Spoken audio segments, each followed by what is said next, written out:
Hello, and welcome back to Art with Marsha. Today, I am making my own liquid watercolors. What these are good for is I like using them for backgrounds to spritz them instead of doing the tapping with a toothbrush or with a brush.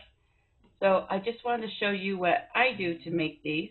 I've only been doing it for a couple of months now, but it's been really fun to be able to play with them. And so today specifically, I want to find out about the white, because I do a lot of skies, which might need stars. So it'd be nice if I could spray the white all over the place to make a bunch of stars at once, or do it on top of water to make the light reflecting on the water. So let's just take a look at some of these. When I first started doing this, the first time I did it in these larger plastic bottles that I got off of Amazon. They do spray pretty significantly. I simply put the color in here, and you can see it's easy to rinse, mix it back up, and you can spray it on your paper. So the things we're going to need to be able to do this is, number one, you need some type of spray tube. These are actually atomizers. They're supposed to be used for like perfumes and things like that. And these are glass. I thought I would try the glass ones instead of the plastic ones, just in case they stain with the colors that I put in here. So, and with the atomizer, it's a more consistent spray. And I'll show you that compared to the other one as we go. I also use a label printer. The reason is because I get confused and I can't tell you after 3 minutes what color it was. So this is a Fomemo. It's a D30 model of a mini label maker. And it just makes these nice little labels that I can tear off and put on the side. And so we're doing 3 different ones today. We're going to test out the titanium white gouache from Daniel Smith. Put this label on here.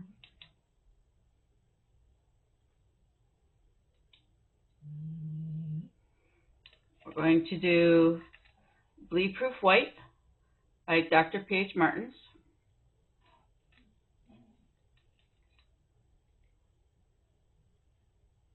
So I have those all made up and ready to go. And then we need the things that we're going to mix up. We need either tubes of paint, or we need, like P.H. Martins comes in a jar. You can use pallets if you have a little half pan or full pan. You would just need to dig that out with something like a palette knife to be able to go in and just chip off some of that little bit of paint.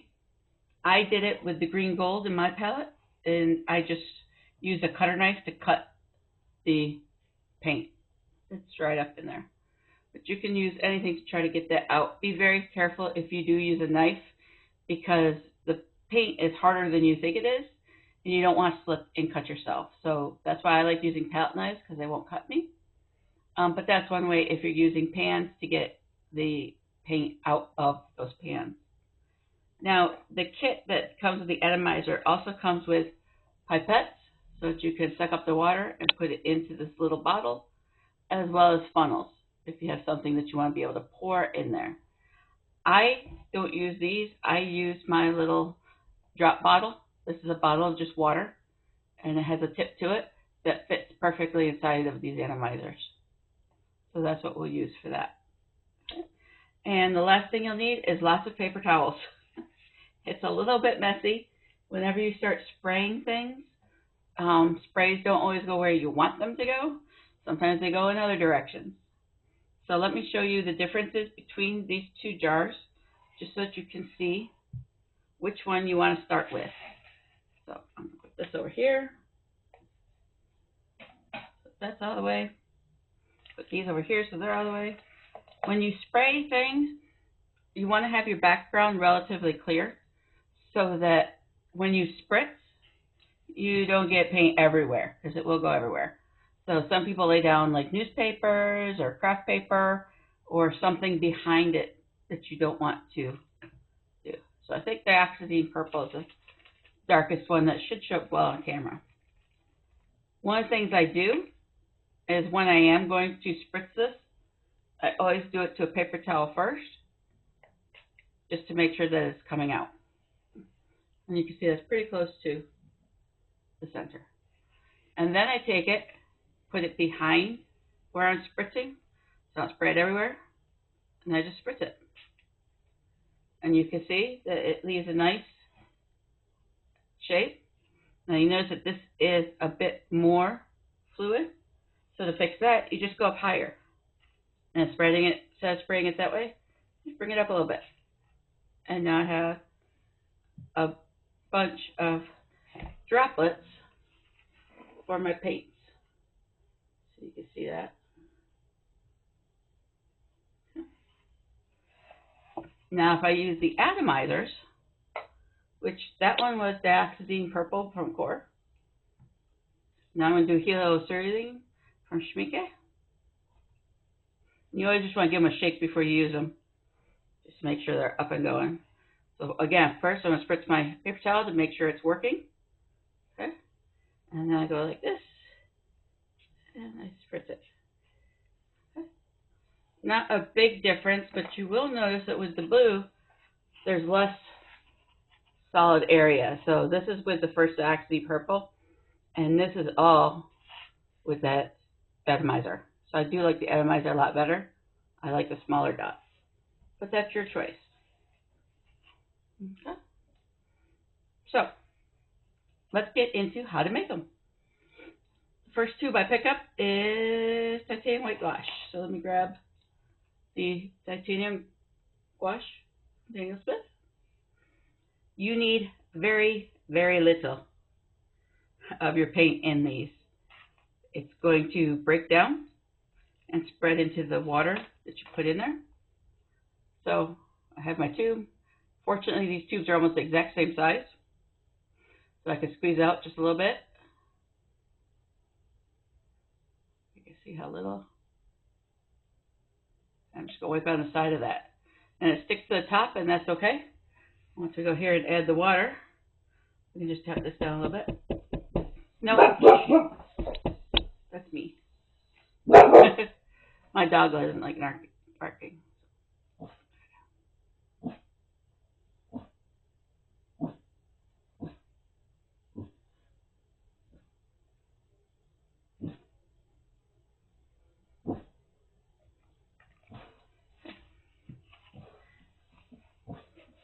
And I only fill my tubes up about halfway. So that gives me a little bit of a distance. So if I need to make it lighter, I can add more water. Or if I need to make it darker, I can add more paint. Okay, so now we're just going to put this back in here. Tighten it up. Put it back on here. And then we just shake it up. And put my lid back on. Okay. And that's really all it is to making it. And now you just need to let it set. Okay, shake it good and then just let it sit. Okay. And that will soften up the paint and make it better for us to mix with. So the next one is titanium white gouache. Now, technically, all white colors from Watercolor are actually gouache. So in theory, I'm doing the same thing as that one, but I wanted to just test it out and see if it did make a difference. So we'll get our core tube of titanium white. I can get the lid off.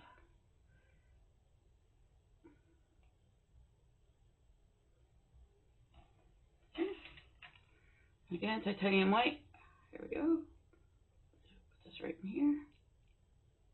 And squeeze that out. Okay, just a little tiny bit. That's all we need. Oops. There you go. Now we add our water.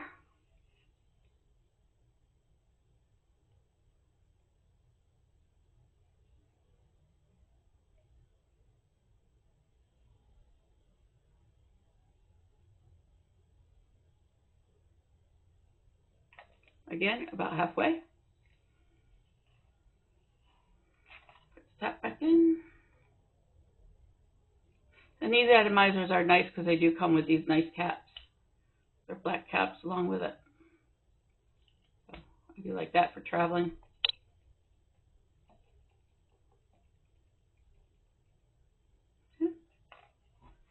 And then our last one is Bleedproof White. Now this one you obviously cannot just squeeze into a tube. So I'm going to take my palette knife. I'm going to get my atomizer. I'm going to take my palette knife. And we're just going to take a little tiny dip of this.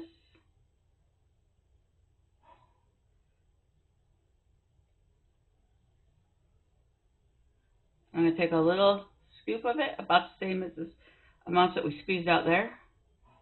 I'm just going to put it inside the tube.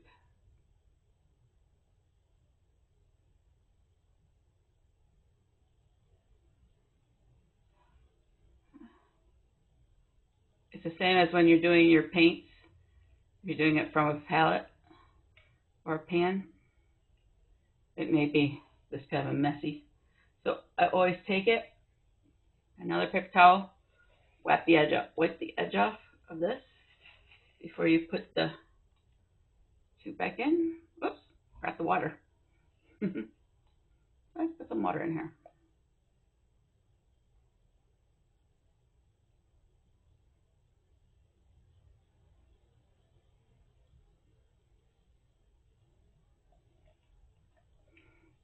Okay, again, about halfway.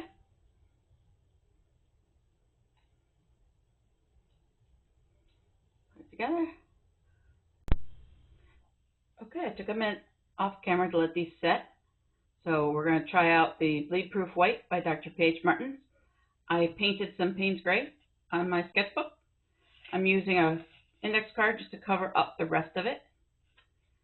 Since this is a new spritzer, I'm going to go ahead and spray that on my paper towel. And it's going to take a couple minutes for it to start inking up. And then we can go in and spritz it across there. This first one is Bleedproof White. So I'm going to go ahead and put that on here.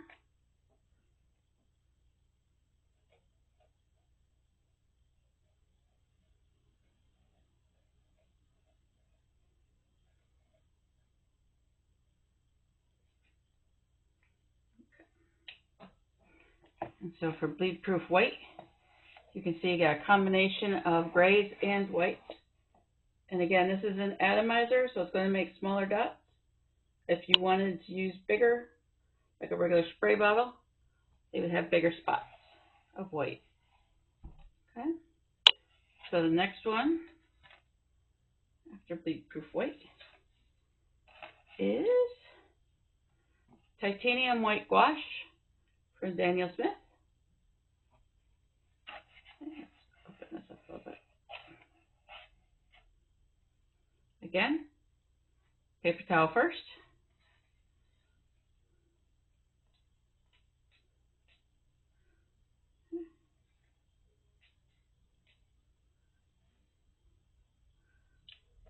That one's quite watered down, so definitely need to use more gouache in there.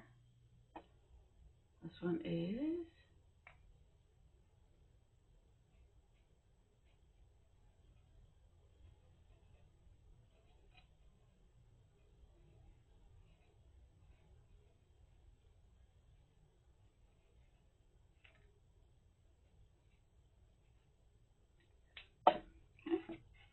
and then we'll go over here to see our last one with the Titanium White Watercolor from Core. Again, paper towel.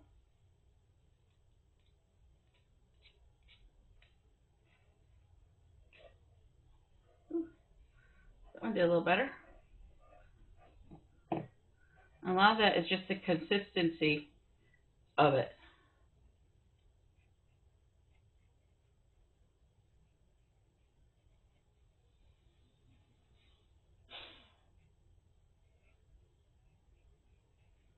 That's from Core. All right, so we'll take these off. And I feel like I need to try the gouache again. But you can see with each of them the differences. Okay. So let me go ahead and take the gouache one.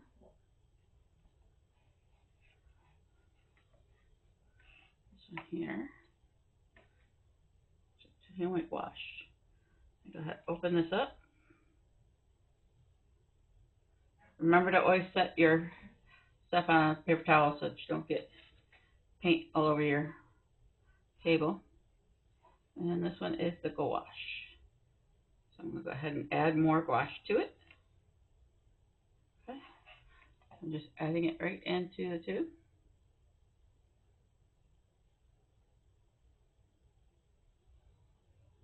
I did a little bit bigger dollop this time, since we know that it didn't come up good the first time. I added just probably twice as much as I did the first time.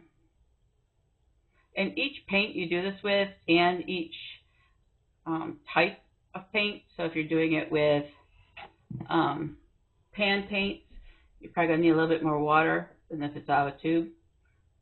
If you're doing gouache, for example, it's already a watered down substance, so it probably would take more. Okay.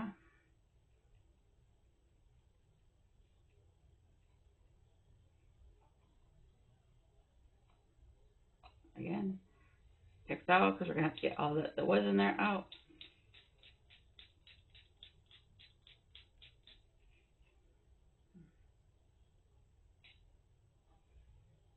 Definitely more of a spray this time, so that's good. Okay, so I just store these over on my shelves with a paint palette, and when I need them, I just pull them out and spritz what I need. You can do these with greens, so that you have a green background for your studies. You can use them for just about anything that you want to spray on backgrounds. It's hard to control them into a small area unless you cover a section up with something to get them available. Okay, and so that is how I make my liquid watercolors. Thank you.